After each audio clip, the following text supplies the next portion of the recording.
नमस्कार दोस्तों, global TV के इस एपिसोड में आपका स्वागत, अभिनंदन। और आज 30 दिसंबर है। आज का दिन भारत के इतिहास में, भारतीय परिवहन के इतिहास में एक अभूतपूर्व दिन है। एक ऐसा शहर जहां मैं पैदा हुआ, जहां मैंने बचपन गुजारा, जिसको मैंने एक जीर्ण शीर्ण अवस्था में देखा है, एक उजाड़ अवस्था में देखा है, जहां सड़कों पर पैदल चलना दूभर होता था, मोटरसाइकिल और बाइसिकल लेकर चलना तो दूर, जहां सड़कों पर लाइटें नहीं होती थीं, जहां बसों की स्थिति ठीक नहीं थी। उस शहर से पड़ोस के किसी शहर जाने में बहुत मुश्किलात आती थी। मैं बात कर रहा हूं एक धर्म नगरी की। जी हां, वो धर्म नगरी जो आज प्रधानमंत्री के पदचिन्हों के पढ़ने के साथ ही अपने आप को धन्य समझ रही है। सुप्रीम कोर्ट के निर्णय के बाद कि वो जगह जो पिछले 500 सालों से गुलामी का प्रतीक बनी हुई थी और कुछ वजहों से वो विवादित भी थी, सुप्रीम कोर्ट के एक फैसले ने सारा रुख बदल दिया। ये विवाद करीब 100 सालों तक चला, कोर्ट में और कोर्ट के बाहर। और उसके पहले 1528 में जब वहां स्थित विष्णु मंदिर पर बाबर के सिपह सालार मीर बाकी ने एक मंदिर का निर्माण कराया, एक मस्जिद का निर्माण कराया, तब से हिंदू अपने आप को प्रताड़ित और पिछड़ा मान रहा था। सुप्रीम कोर्ट के एक फैसले ने सारा रुख बदल दिया और तभी से केंद्र में प्रधानमंत्री श्री नरेंद्र मोदी की सरकार और राज्य में महंत श्री योगी आदित्यनाथ की सरकार ने भगवान राम की नगरी का कायाकल्प करना शुरू कर दिया, आरंभ कर दिया। और आरंभ ऐसा है कि आने वाले 6-7 सालों में अयोध्या वैश्विक स्तर पर एक ऐसा शहर होगी, ऐसे शहर में बदल जाएगा जिसकी मिसाल दुनिया के कई नामचीन शहरों के साथ दी जाएगी। और आज कम से कम उसका एक चरण पूरा हो गया है। जी हां, आज प्रधानमंत्री के कर कमलों द्वारा वहां एक वैश्विक स्तर के रेलवे स्टेशन और एक इंटरनेशनल एयरपोर्ट, जिसे महर्षि वाल्मीकि अंतर्राष्ट्रीय एयरपोर्ट कहा जाएगा, उसका उद्घाटन किया गया। और वहां दिल्ली से उद्घाटन विमानों का परिचालन किया गया। इन ऐसे ही 2 विमानों का आज परिचालन किया गया। एक इंडिगो ने किया, एक एयर इंडिया एक्सप्रेस ने। एयर इंडिया एक्सप्रेस में मुझे भी सीट मिली थी, मैंने अपना खुद उसमें बुकिंग कराई थी, लेकिन ऐन मौके पर मैंने उसे कैंसिल कर दिया। मैंने ना जाना उचित समझा। लेकिन 22 जनवरी जब सुप्रीम कोर्ट के फैसले के अनुसार श्री राम जन्मभूमि तीर्थ क्षेत्र और उसकी कार्य समिति के मुखिया चेयरमैन श्री नृपेंद्र मिश्र और श्री राम जन्मभूमि तीर्थ क्षेत्र के महासचिव चंपत राय के नेतृत्व में जो मंदिर के पहले चरण का निर्माण हो जाएगा, उसमें स्थित गर्भगृह में भगवान के बाल रूप की प्रतिमा या विग्रह का प्रधानमंत्री श्री नरेंद्र मोदी स्वयं ब्राह्मणों के मंत्रोच्चार के बीच प्राण प्रतिष्ठा करेंगे और जिसका मुहूर्त गणेश्वर दत्त शास्त्री जो दक्षिण भारतीय बनारस में रहने वाले ब्राह्मण हैं, उन्होंने 84 सेकंड का निकाला है।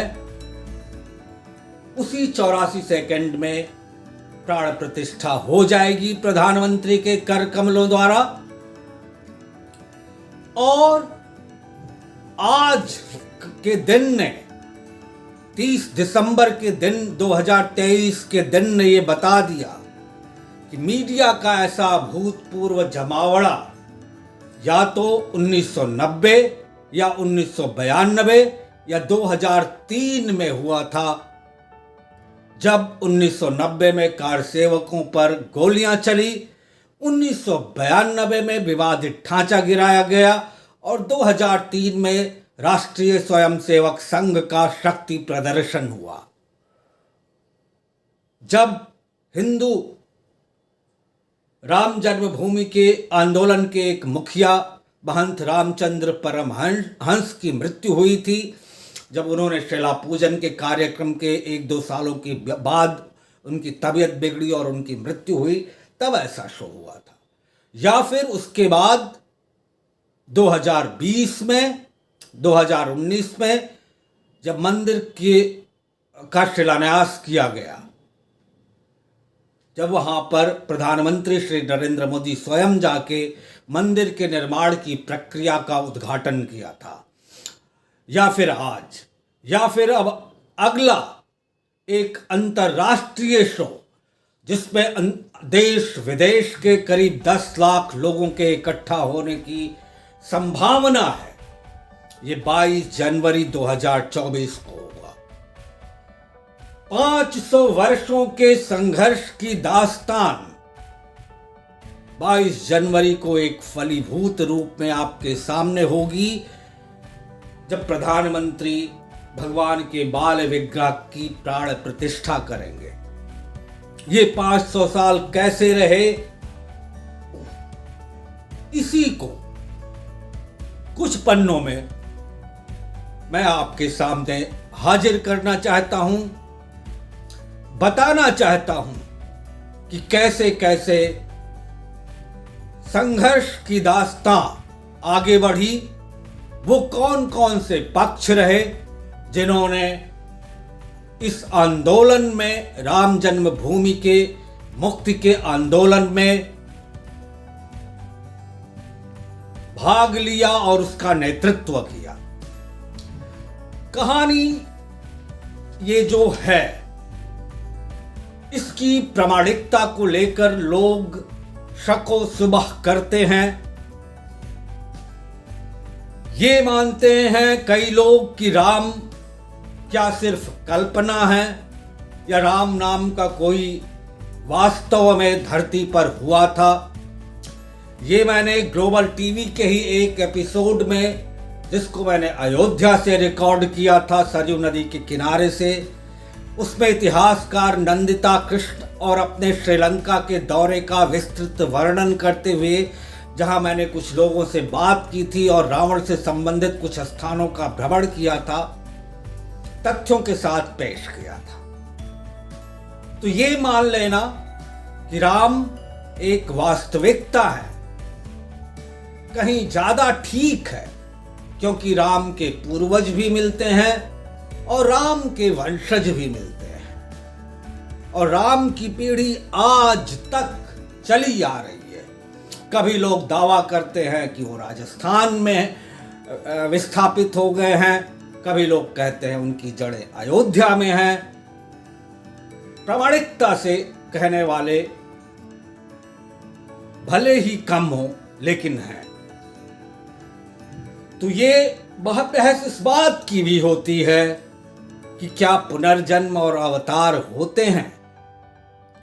अगर इस्लाम में पुनर्जन्म और अवतार नहीं माना जाता तो पुनर्जन्म और अवतार होते ही नहीं, इसका भी कोई प्रमाण नहीं है। इसलिए जैसा सनातन धर्म मानता है, हिंदू धर्म मानता है, हम पुनर्जन्म की बात को स्वीकार करते हुए और अवतार की बात स्वीकार करते हुए आगे बढ़ते हैं, तब इस कहानी को समझ लेना आपके लिए और हमारे लिए आसान हो जाएगा। अगर हम ये नहीं मान सकते कि राम नाम का कोई हुआ था, तो हम यकीन करिए इस बात पर यकीन करना भी संदेहास्पद हो जाएगा जब आज से 1-2 हजार साल बाद हमारी पीढ़ियां बैठेंगी और वो आपस में बहस करेंगी और ये मानने को वो तैयार नहीं होंगी कि महात्मा गांधी नाम का हाड़ मांस का कोई पुतला इस धरती पर पैदा हुआ, जैसा कि दुनिया के सबसे बड़े वैज्ञानिक अल्बर्ट आइंस्टाइन ने कहा भी था। तो ये मानिए कि अयोध्या जो सरयू नदी के तट पर है, सरयू नदी जिसके उत्तर में बहती हैं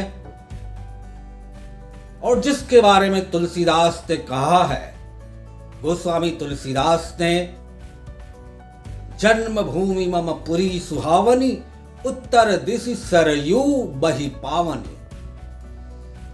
और जो मिथिला है, जहां की मिथिलेश थी, जनक नंदिनी थी, सीता थी, और जनकपुर, चित्रकूट, पंचवटी, किष्किंधा, रामेश्वरम, राम सेतु, जिसके बारे में नासा ने भी कहा है कि वो एडम्स ब्रिज या आदम का पुल कोई है। तो हमारे लिए आदम तो राम ही हुए, भले ही उनसे पहले भी पीढ़ियां हुई हों, उनसे पहले भी मानव सभ्यता रही हो और थी ही, तब भी राम को हम आदि पुरुष कह सकते हैं। लंका, रावण, सीता, ये सभी अलिखित या लिखित दोनों इतिहास का हिस्सा है। और वो पश्चिमी विद्वान जिन्होंने इस बात की प्रामाणिकता को, सत्यता को प्रमाणित किया है, वो भी कोई अज्ञानी नहीं थे। ऐसे में राम के अस्तित्व पर विश्वास करना कहीं ज्यादा सुलभ है। आगे की कहानी कुछ इस तरह शुरू होती है कि बुद्ध के समय, भगवान बुद्ध के समय करीब 600 ईसा पूर्व में वर्तमान अयोध्या को साकेत के नाम से बुलाया जाता था और ये उत्तर भारत के 6 सबसे बड़े शहरों में से था। गुप्त काल के दौरान कुमारगुप्त या स्कंदगुप्त ने इसे अपनी राजधानी बनाया, जिसके बाद इसे अयोध्या कहा जाने लगा। संस्कृत के महानतम कवि कालिदास ने यहां रघुवंश लिखा और गोपरात्र तीर्थ, जिसे गुप्तार घाट के नाम से जाना जाता है आज के काल में, जहां पर स्थित सरयू की धारा से होते हुए राम और उनके 4 भाइयों ने स्वर्ग में प्रवेश किया था, फ्रांसिस बुकानन और अलेक्जेंडर कनिंघम द्वारा दर्ज की गई एक स्थानीय परंपरा के अनुसार अयोध्या राम के स्वर्ग जाने के बाद उजाड़ हो गई और शकारी विक्रमादित्य ने इसे पुनर्जीवित किया। रघुवंश में राम के पुत्र कुश ने उसे पुनर्जीवित किया। चंद्रगुप्त द्वितीय की बेटी प्रभाती गुप्त राम भक्त थी और उनके पुत्र प्रवरसेन द्वितीय ने सेतुबंध लिखा, जिसमें राम को विष्णु के समान माना जाता है। उन्होंने लगभग 450 ईस्वी में प्रवरपुरा, राम टेक के पास पौनार नामक जगह पे राम का मंदिर बनाया। बाबर ने मीर बाकी को उस समय के गुप्तकालीन विष्णु मंदिर को तोड़ने का आदेश दिया। आधुनिक समय में राम के जन्म स्थान पर एक मस्जिद स्थित थी, जो अयोध्या के केंद्र में एक बड़े टीले पर स्थित थी, जिसे रामदुर्ग या रामकोट कहा जाता था। मस्जिद में ये कहते हुए एक शिलालेख लगाया गया कि ये बाबर के आदेश पर 1528 ईस्वी में मीर बाकी द्वारा बनवाया गया था। मौलवी अब्दुल गफ्फार और इतिहासकार हर्ष नारायण द्वारा जांचे गए ऐतिहासिक स्रोतों के अनुसार 16वीं शताब्दी के शुरुआती दिनों के अनुसार युवा बाबर काबुल से अवध या अयोध्या तक एक भेष बनाकर आया। भेष बनाकर मतलब अपनी कायाकल्प बदलकर, जिसे कलंदर या सूफी तपस्वी के रूप में जाना जाता था। संभवतः तथ्यान्वेष या किसी धर्म स्थल के बारे में जानने के लिए खुफिया मिशन। यहाँ उन्होंने सूफी संत शाह जलाल और सैयद मूसा आशिकान से मुलाकात की और हिंदुस्तान को जीतने के लिए कसम खाई। अब्दुल गफ्फार की किताब के 1981 के संस्करण में किसी कसम का तो उल्लेख नहीं है, लेकिन ये स्पष्ट किया जाता है कि इस प्रतिज्ञा के अनुसरण में ही उसने हिंदुस्तान को जीतने के बाद बाबरी मस्जिद का निर्माण, जहां पहले विष्णु मंदिर था, कराया। मूल पुस्तक फारसी में मौलवी अब्दुल करीम द्वारा लिखी गई थी, जो मूसा आशिकान के आध्यात्मिक वंशज थे, और इसका उर्दू में उनके पोते अब्दुल गफ्फार ने अतिरिक्त टिप्पणी के साथ अनुवाद किया। अब्दुल गफ्फार की किताब के पुराने संस्करणों में अधिक विवरण है, जो 1981 के संस्करण में छपे प्रतीत होते हैं।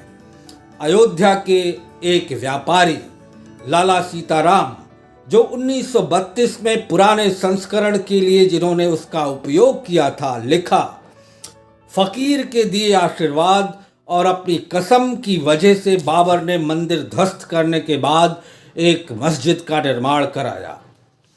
तथ्य ये है कि बाबर अयोध्या या अवध एक कलंदर की तरह आया, और ये बात अब्दुल्ला ने पुष्टि की है तारीख़े दाऊदी में, जहाँ ये विस्तृत वर्णन किया गया है कि उस समय हिंदुस्तान के सुल्तान, दिल्ली के सुल्तान लोधी से वो एक कलंदर के भेष में मिला और बाबरी मस्जिद में स्थित उस समय के राम मंदिर जो था उसमें भी हो गया, और उसके बाद काबुल वापस लौट गया और एक आतताई के वेश में दोबारा भारत पर आक्रमण किया।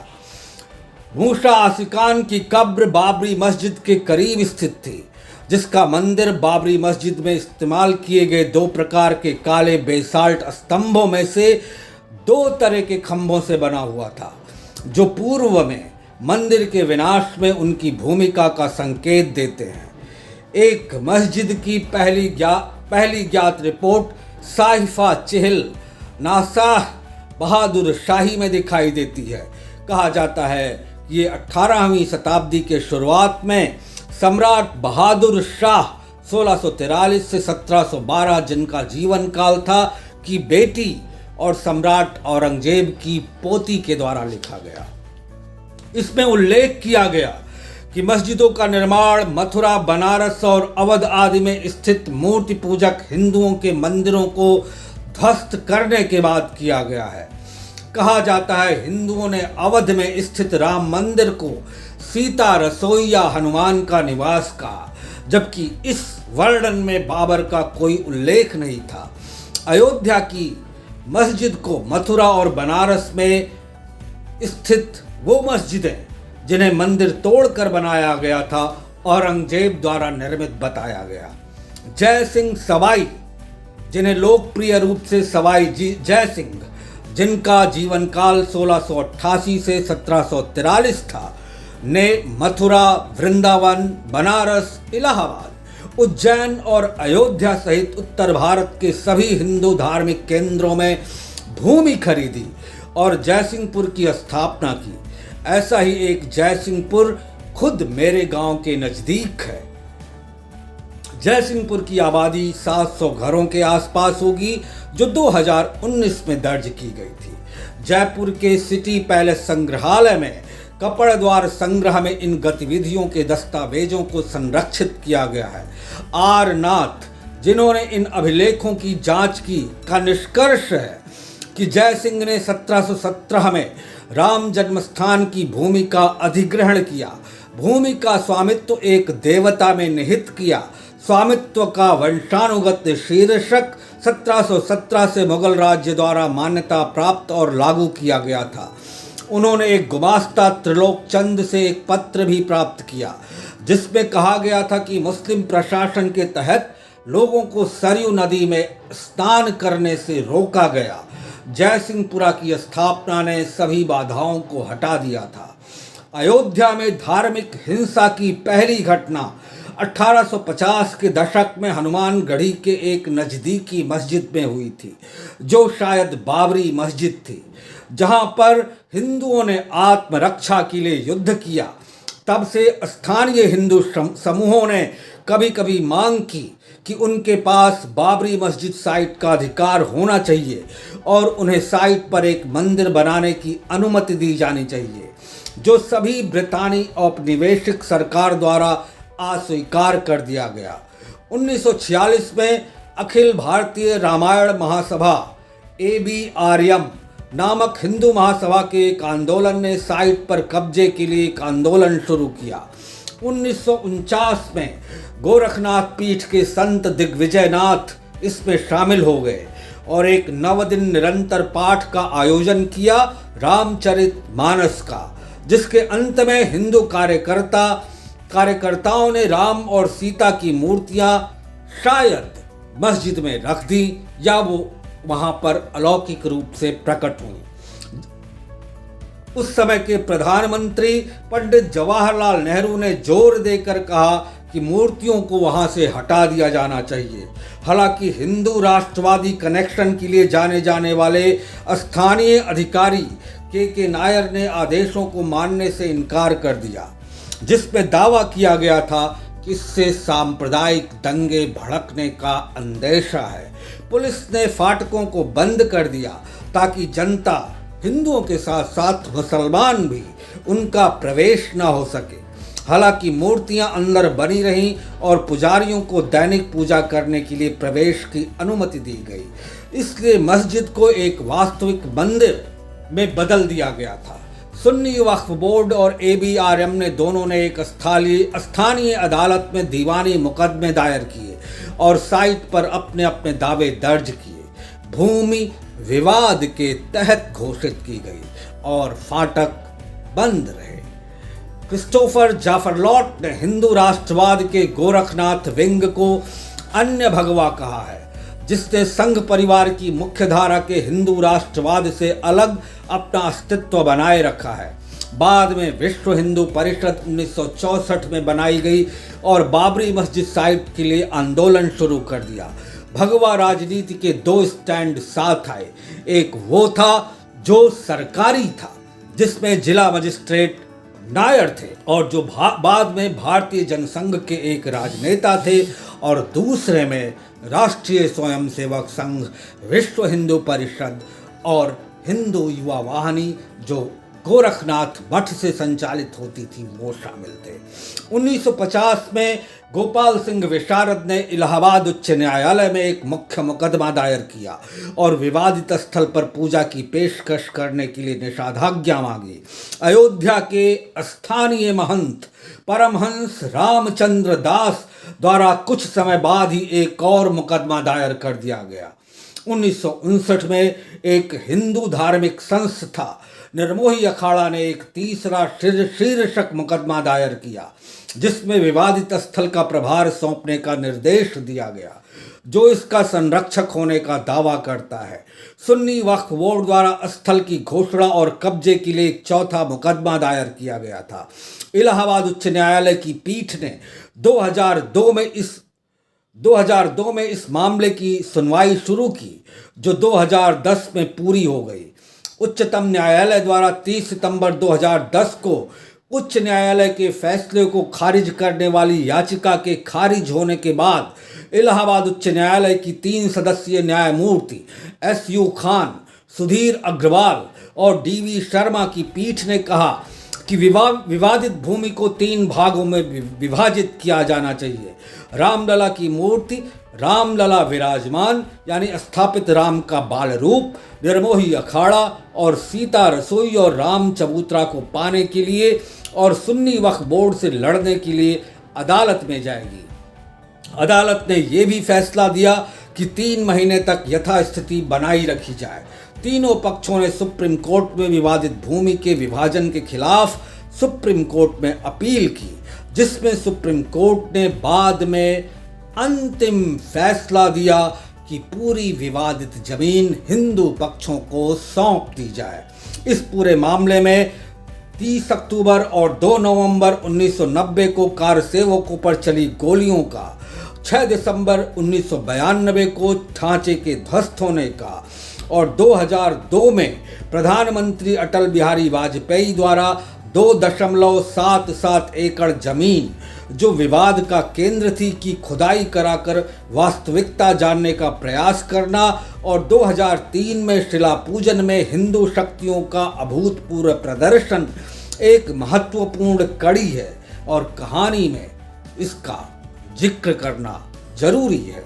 इस कहानी का लेखक यानी कि मैं उस समय दिल्ली से एक पत्रकार के रूप में खुदाई और शिला पूजन के दौरान साइट पर मौजूद रहने के लिए अयोध्या गया था और इस बात का गवाह है कि खुदाई में जमीन के नीचे से एक भव्य हिंदू मंदिर के भग्नावशेष मिले थे, जिसे भारतीय पुरातत्व विभाग ने अदालत के संज्ञान में लाया था।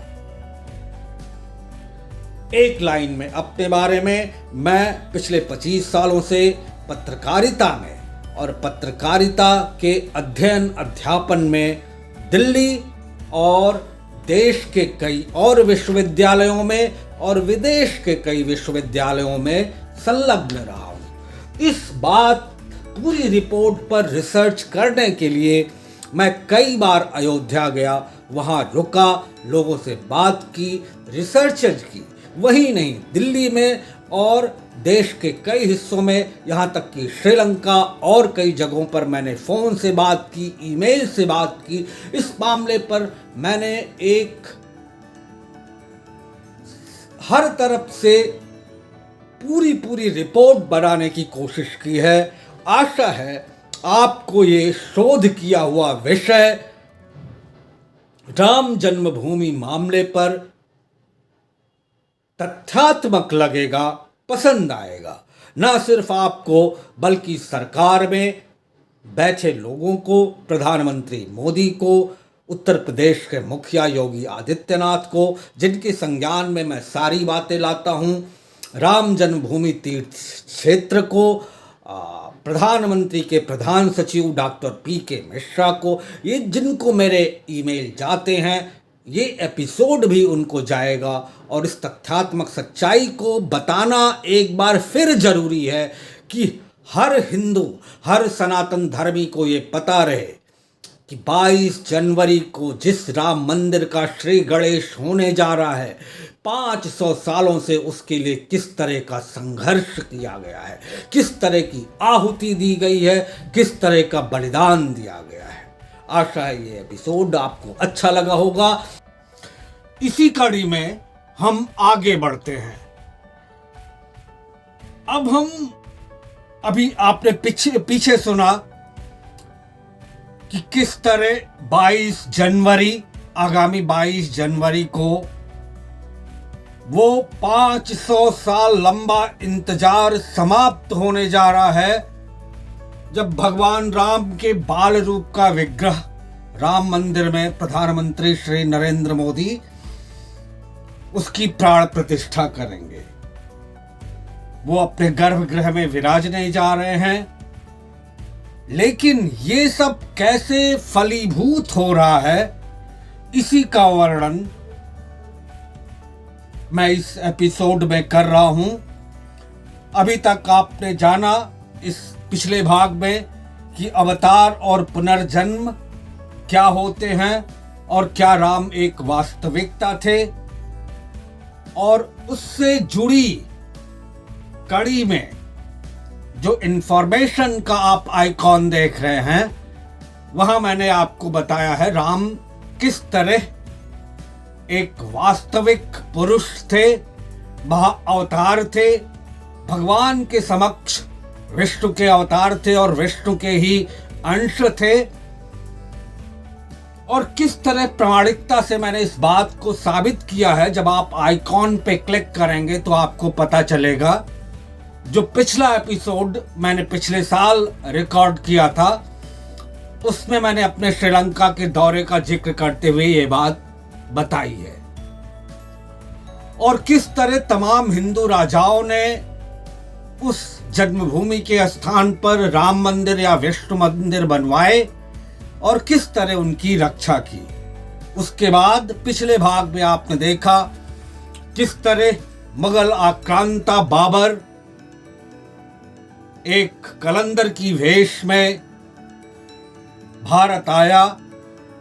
उसने बाबरी मस्जिद और हिंदुस्तान को जीतने की कसम खाई। अयोध्या में कुछ सूफी संतों से मिला और फिर सुल्तान लोधी से मिला। उसके बाद वो वापस गया और आक्रांता के वेश में वापस आया। अब हम जानते हैं ये 500 साल लंबा संघर्ष फलीभूत कैसे हो रहा है और कैसे पिछले 37 वर्षों की जनता की अटूट जागरूकता का परिणाम है ये भव्य राम मंदिर। 9 नवंबर 1989 को बिहार के कामेश्वर चौपाल ने इसका शिलान्यास कराया। उस समय कांग्रेस की सरकार थी। 2003 में 1528 ईस्वी पूर्व से पहले विवादित स्थल पर किसी भी हिंदू संरचना के अस्तित्व की पुष्टि करने के लिए इलाहाबाद उच्च न्यायालय ने फोटोग्राफी के लिए रडार तरंगों को नियोजित करते हुए ग्राउंड पेनिट्रेटिंग रडार यानी जीपीआर सर्वेक्षण करने का निर्देश दिया। इस सर्वेक्षण से जमीन के नीचे काफी नीचे तक फैली एक संरचना के अवशेष मिले। जीपीआर सर्वेक्षण के निष्कर्षों की पुष्टि करने के लिए उच्च न्यायालय ने भारतीय पुरातत्व सर्वेक्षण विभाग को उत्खनन करने का आदेश दिया और मैं भी उस दौरान वहां मौजूद था और बकायदा मैं नोट बनाता था। वहां से एक हिंदू मंदिर के अवशेष मिलते गए जिसको अदालत की संज्ञान में एएसआई ने लाया था। एएसआई की रिपोर्ट में जमीन के नीचे उत्तर भारतीय शैली का मंदिर होने की पुष्टि हुई। सितंबर 2010 में इलाहाबाद उच्च न्यायालय की लखनऊ पीठ ने सभी सिविल मुकदमों को एक साथ निपटाते हुए मंदिर के विध्वंस को बरकरार रखा। हालांकि विवादित क्षेत्र को 3 अलग अलग वर्गों में विभाजित करने का एक प्रस्ताव लाया। इसमें शामिल किसी भी पक्ष ने इस फैसले को स्वीकार नहीं किया, जिसके परिणाम स्वरूप सभी पक्षों ने सर्वोच्च न्यायालय में अपील दायर की। मार्च 2019 में मध्यस्थता के माध्यम से समाधान का एक प्रस्ताव सुप्रीम कोर्ट में रखा गया, जिसमें 3 सदस्यों सहित एक मध्यस्थता समिति की स्थापना की गई। ए जस्टिस कलितुल्ला जो चेन्नई से थे, बी श्रीराम पंचू वो भी चेन्नई से थे, मद्रास उच्च न्यायालय के वरिष्ठ वकील थे, सी Shri Ravishankar Art of Living की मध्यस्थता प्रक्रिया मार्च में शुरू हुई और जुलाई के अंत तक ये व्यापक रूप से स्वीकार किया गया कि मध्यस्थता संभव नहीं है। सुप्रीम कोर्ट ने 6 अगस्त से सभी अपीलों पर नियमित सुनवाई का आदेश दिया और 5 जजों की पूर्ण पीठ का गठन किया। श्री राम जन्मभूमि की जो विशेषताएं हैं, सुप्रीम कोर्ट के फैसले के बाद सारी जमीन हिंदू पक्षों को सौंपी गई और वहां मंदिर निर्माण के लिए श्री राम तीर्थ की स्थापना की गई, जिसने मंदिर निर्माण की प्रक्रिया शुरू की। मंदिर पारंपरिक नागर शैली में है। मंदिर की लंबाई पूर्व पश्चिम 380 फीट, चौड़ाई 250 फीट और ऊंचाई 161 फीट है। मंदिर 3 मंजिला है, जिसकी प्रत्येक मंजिल 20 फीट ऊंची है। इसमें कुल 392 खंभे और 44 दरवाजे हैं। बेसमेंट के गर्भगृह में भगवान श्री राम का बाल स्वरूप श्री राम लला की मूर्ति, रहेगी और पहली मंजिल पर श्री राम दरबार होगा। 5 मंडप होंगे, नृत्य मंडप, रंग मंडप, सभा मंडप, प्रार्थना और कीर्तन मंडप। खंभों और दीवारों पर देवी देवताओं की मूर्तियां अंकित हैं। प्रवेश पूर्व दिशा से है, सिंह द्वार से 32 सीढ़ियां चढ़कर। दिव्यांगों और बुजुर्गों की सुविधा के लिए रैंप और लिफ्ट की व्यवस्था है। इसके चारों ओर आयताकार परिसर की दीवार है, जिसकी लंबाई 732 मीटर और चौड़ाई 14 फीट है। परिसर के चारों कोनों पर 4 मंदिर हैं। भगवान सूर्य, देवी भगवती, भगवान गणेश और भगवान शिव को समर्पित है। उत्तरी भुजा में मां अन्नपूर्णा का मंदिर है और दक्षिणी भुजा में भगवान हनुमान का मंदिर है। मंदिर के पास एक ऐतिहासिक सीताकूप है, जो प्राचीन काल का है। मंदिर परिसर में ऋषि वाल्मीकि, ऋषि वशिष्ठ, ऋषि विश्वामित्र, ऋषि अगस्त्य, राजा निषाद, माता शबरी और ऋषि पत्नी अहिल्या को समर्पित मंदिर प्रस्तावित है। दक्षिण पश्चिमी भाग में भगवान शिव का एक प्राचीन मंदिर रहा है। जल के लिए स्थापना जो है, जटायु की स्थापना वो नवरत्न कुबेर टीला पर स्थापित किया गया है। मंदिर में लोहे का प्रयोग नहीं किया गया है। जमीन पर कंक्रीट का प्रयोग नहीं किया गया है। जमीन के नीचे गर्भगृह का निर्माण रोलर कॉम्पैक्ट कंक्रीट की 14 मीटर मोटी परत से किया गया है, जो इसे कृत्रिम चट्टान का रूप देता है। जमीन की नमी से सुरक्षा के लिए ग्रेनाइट का उपयोग करके 21 फुट ऊंचे चबूतरे का निर्माण किया गया है। 40 दिन और 170 घंटे तक, अब मुकदमे पे आते हैं जो सुप्रीम कोर्ट में चल रहा था, सभी पक्षों की बात सुनी गई थी।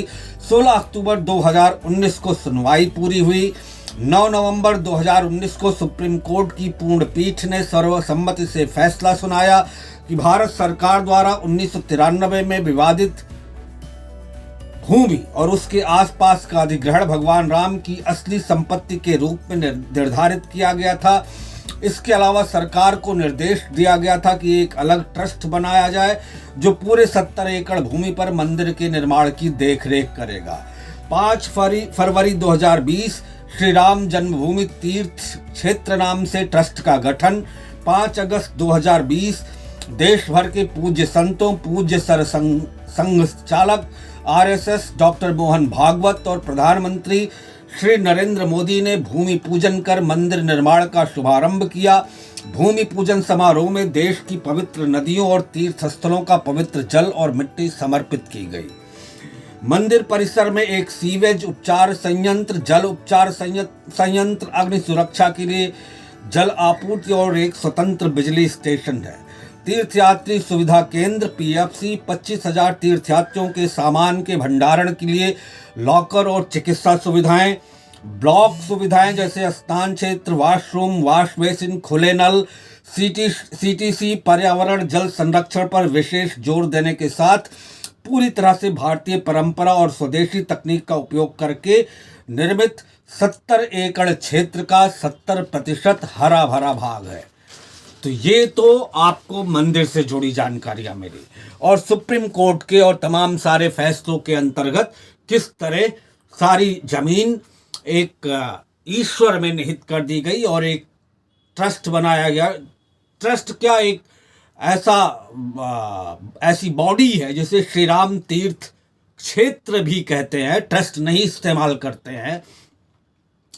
उसके जो कार्य समिति के चेयरमैन हैं श्री नृपेंद्र मिश्र और उसके जो महासचिव हैं चंपत राय, उनकी अध्यक्षता में पूरे मंदिर का निर्माण हुआ है, जिसकी प्राण प्रतिष्ठा भगवान के बाल रूप के विग्रह की 22 जनवरी को गर्भगृह में राम मंदिर के पूज्य प्रधानमंत्री श्री नरेंद्र मोदी के कर कमलों द्वारा मंत्रोच्चार के बीच होगी।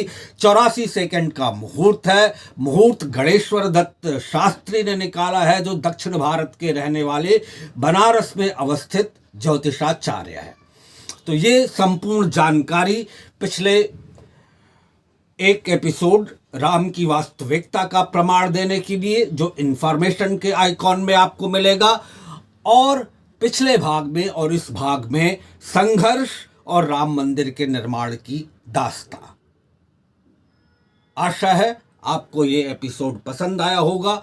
हमें दीजिए अनुमति, फिर मिले, तब तक दीजिए विदा। नमस्कार, धन्यवाद।